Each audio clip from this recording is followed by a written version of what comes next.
Hey there, in this video, I'm going to be explaining to you the top things that you need on your sales page to get more conversions.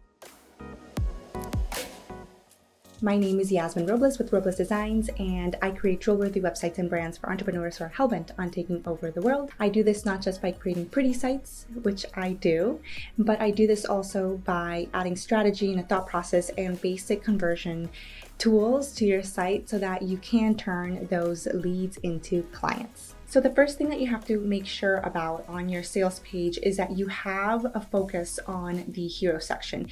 And this means that you have a headline and a call to action, that the headline is also not just welcome, it's not just the name of your product, but it is telling me what you do or what that service is and who it's for, as well as a call to action. Tell me what I need to do next in order for you to get that sale.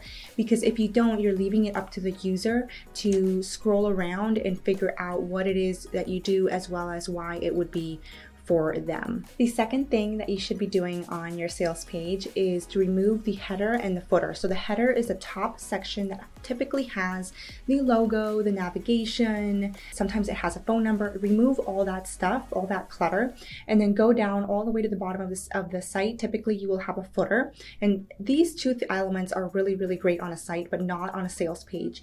So remove the header and the footer is typically things that, such as your mission statement or shortened version of your mission statement. It'll have important links, maybe your location. So remove those two elements. And the reason we're doing this is to keep the focus. So if you remember on number one, we want that hero section, which is the topmost section of the site, to have its message and a call to action. But if you have a header and a footer, it can be very easy to get distracted and click into something else. So imagine that your user gets to your sales page, you want them to purchase that program or that product that you have, and then all of a sudden they're like, well, I actually want to know what their story is, who actually founded this company, and they click on the about page, they leave your sales page, and they continue down this rabbit hole that eventually they say, whoops, I'm out of time, I'm on my lunch break, I need to go back to work, or whatever it is. Their kid comes up to them and they totally forget to purchase the item or to sign up for your program, whatever that may be. So you want to make sure that they are focused. And so topmost section, this is back to number one, topmost section, which is the hero section, should have a splashy image, something amazing, and then a headline and call to action. And then removing the header and the footer will simply eliminate any more of these links that they could be taking outside of your site. Even the logo, sometimes we keep the logo in the header, but what we do is we either center it, we make it smaller, we mess around with it, and we remove the link on the logo so that, again, there is no way for them to leave that page unless they really needed to or wanted to. The third thing that you should be doing on your sales page is to add testimonials. And this doesn't mean that they have to be all in one section, but you can sprinkle them throughout. And I actually like more of that sprinkle method versus condensing them down into one section.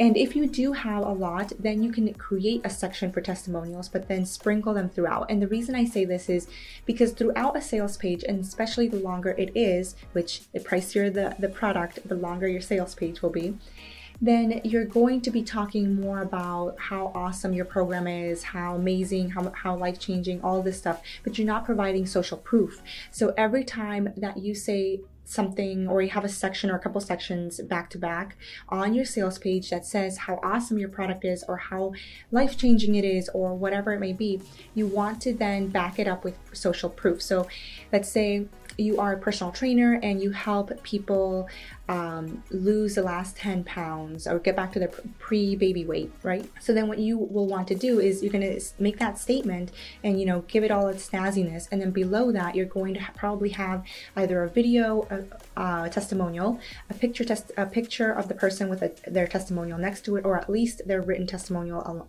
on its own.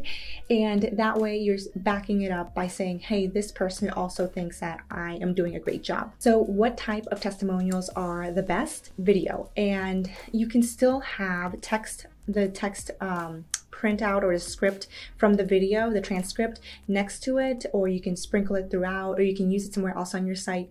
But the video converts the best. And so you'll want to put those there, especially if you have, let's say, two videos side by side. You'll want to make sure you're displaying them amazingly because you want people to click on them and listen.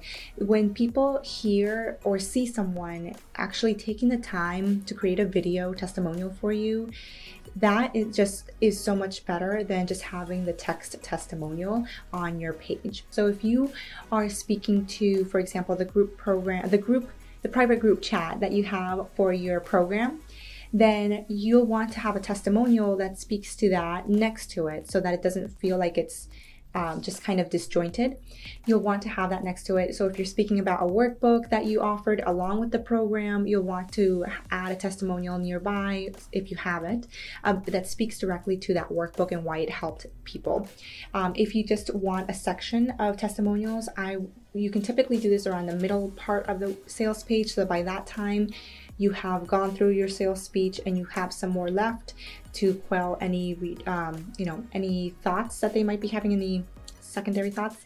And in the middle you could add a section of testimonials. But again, I like more of the sprinkling method versus just bulk them all together, especially when you have a lot of them. You can definitely use them in a good way. Number 4 is to reduce the number of call to actions. And I don't mean reduce the number of buttons to your one call to action. I mean reducing the number of different things that people can click to. So for example, I have a client who she's launching a product. It's amazing. She's so passionate about it. And she also has programs, right? And the product is really going to drive the programs.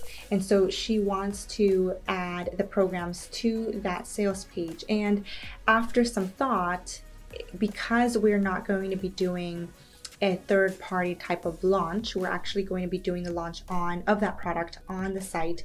It's better to remove those programs from that sales page now and just keep it to the one product. My final tip is to use video whenever you can. And I totally get that you might be feeling super awkward, because I always do. But I don't know if people can tell that you're super awkward. I've never noticed many people being super awkward on video. I just think that they're cool. So I'm hoping that you think I'm cool.